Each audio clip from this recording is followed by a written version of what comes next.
Selamat malam para netizen dimanapun kita berada, salam inspirasi bagi kita semua. Ini agak menarik juga ya ternyata. Kritik keras AHY usai Pildun U20 RI gagal. Ada soal naikkan elektabilitas. Siapa mereka begitu?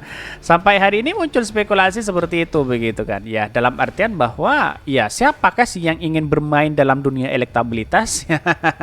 Apakah Pak Ganjar, apakah Erick Thohir begitu? Itu yang menjadi pertanyaan hari ini begitu. Kalau sampai terbocor ya, ada bocoran besar bahwa ada sesuatu yang ingin menaikkan elektabilitas lalu kemudian bocor ke publik, wah ini harus hati-hati siapa mereka begitu kan ya. Akankah ini menjadi spekulasi begitu ya? Tentu begitu kan, tetapi mari kita baca terlebih dahulu ya komentar-komentarnya seperti ini. Ini komentar-komentarnya ya, harus tidak seperti itu ya, harus tidak seperti ini. Saat ini ya kita malu di dunia internasional. Kita patut bertanya kepada pemerintah sekarang ya, kenapa ini bisa terjadi, kata AHY ya. Mungkin di tempat ya AHY selisih waktu 6 hari jadi harap dimaklumi ya, karena baru bersuara. Saatnya ganti rezim dipimpin yang cerdas dan berintegritas untuk perubahan dan persatuan. Betul begitu. Sama juga dengan kita bertanya kepada kasus Hambalang, bisa terjadi kalau Hambalang jelas strukturnya skematis ya. Ini ada pro dan kontra begitu ya. Telat Pak AHY ya. Kalau baru bersuara sekarang kelihatannya banget nyari panggung, ini banyak sekali ya. Yang membuat gagal salah satunya adalah Anda. Mengapa demikian? Karena yang memprotes adalah para pendukung kelompok Anda. Siapa mereka begitu kan ya? Kan begitu logika kita begitu kan. Lantas bagaimana dengan PDIP Pak Ganjar? Kan juga menolak terkait dengan adanya timnas itu begitu. Ketika api lagi berkobar AHY diam. Ini banyak sekali ada pro dan kontra di sini begitu kan. Ini sangat menarik sebenarnya begitu ya. Buktikan Mas AHY Anda bisa memberi pelajaran kepada Ganjar dan Koster akibat perbuatannya. Demokrat nggak maju-maju strateginya, rata-rata parpol baru emang terbesar kader parpolnya. Ini banyak sekali ada pro dan kontra begitu kan. Ya tetapi ya saya hargai itu bahwa ya pada hakikatnya kenapa selama ini Pak Ganjar menolak begitu kan, Koster juga menolak begitu, itu yang menjadi pertanyaan begitu kan ya. Tetapi perlu diingat ya, walaupun AHY bersuara kan inilah bagian dari demokrasi juga begitu kan ya. Jangan-jangan Pak AHY sibuk atau apa begitu. Bahkan ya muncul spekulasi di sini ya, masyarakat mengatakan dianggap AHY sebagai pansos begitu. Wah luar biasa begitu ya. Tetapi ingat ini adalah kebebasan kita berdemokrasi begitu ya. Bahkan tidak hanya itu ya, cari panggung lagi di survei SMC partai merosot. Ya kenapa begitu? Ya ini pahlawan kesiangan atau sekedar cari panggung? Ini banyak pro dan kontra, dianggap cari panggung. Kenapa orang-orang di luar oposisi begitu kan? Apa orang-orang oposisi ketika berbicara sepak bola dianggap telat, dianggap sebagai apa begitu kan? Kok bisa begitu? Ada apa? Itu yang menjadi pertanyaan. Tapi mari kita baca terlebih dahulu beritanya seperti ini. Ini beritanya ini agak menarik begitu kan. Kritik keras AHY usai Pildun U20 RI gagal. Ada soal naikkan elektabilitas. Siapa mereka begitu? Dikutip dari Detik News, Ketua Umum ya Partai Demokrat Agus Harimurti Yudhoyono merespon batalnya Indonesia menjadi tuan rumah Piala Dunia U20 ya 2023. AHY mengaku menyayangkan pembatalan tersebut. Harusnya tidak seperti ini saat kita malu di dunia internasional. Kita patut bertanya kepada pemerintah sekarang, kenapa ini bisa terjadi? Padahal ada ruang untuk diplomasi ya, mengantisipasi dan berkomunikasinya. Nama baik dan reputasi kita di dunia internasional dipertaruhkan, kata AHY dalam keterangannya.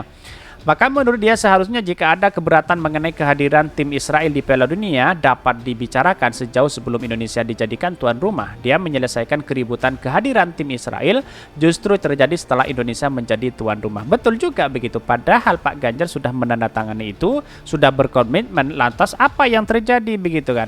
Orang yang tidak update terkait dengan bola, siapa yang ikut di dalamnya, akhirnya akan ketinggalan di situ begitu. Jangan-jangan Pak Ganjar ketinggalan begitu kan? Ya. Kalau hidupnya hanya pencitraan sana-sini, mungkin bagaimana kita tahu tentang bola begitu ya. Bahkan ya kemana kesini ya, kemana saja selama ini. Padahal ya ada ruang untuk berdiplomasi. Lagi-lagi di ujung-ujung jelang perhelatan tiba-tiba masing-masing punya suaranya, tidak bisa disiplinkan ya. Ini berdampak pada nama baik negara. AHY menilai banyak kerugian yang dialami Indonesia akibat pembatalan tersebut, baik kerugian material maupun buruknya citra Indonesia di mata dunia. Bahkan betapa kecewanya atlet-atlet kita, jangankan atletnya, keluarganya juga semua ya sebagai supporter ya dan sebagai penggemar sepak bola nasional juga pasti tidak terima begitu saja.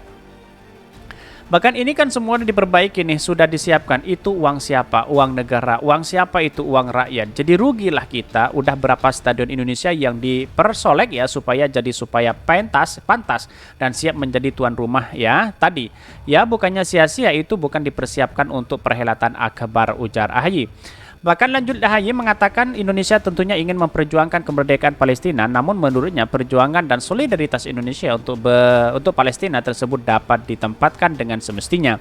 Bahkan tapi sudah beberapa kali enggak ya, GA sekalipun memimpin kita tidak datang ke sana, sekalipun lewat Zoom kita pandemi. Selebihnya ya kita tidak datang ya, padahal kita forum yang baik untuk menyuarakan isu-isu dunia tadi. Bahkan ada forum-forum ya multilateral. Nah ini AHY juga mengimbau untuk mencampur adukan politik dengan olahraga, sebab menurutnya kedua hal itu merupakan dua hal yang berbeda. Ini sangat menarik begitu apa yang disampaikan oleh AHY begitu kan, menunjukkan bahwa ya ini seharusnya terjadi begitu kan, dalam artian bahwa harus ada penanganan khusus begitu, ada penanganan yang memang harus menjadi tolak ukur begitu kan, di mana kita melakukan sebuah transformasi yang ada di Indonesia begitu. Apalagi Kanjuruhan masih belum selesai, masih sana sini, mungkin yang dilihat Presiden FIFA seperti itu begitu kan ya.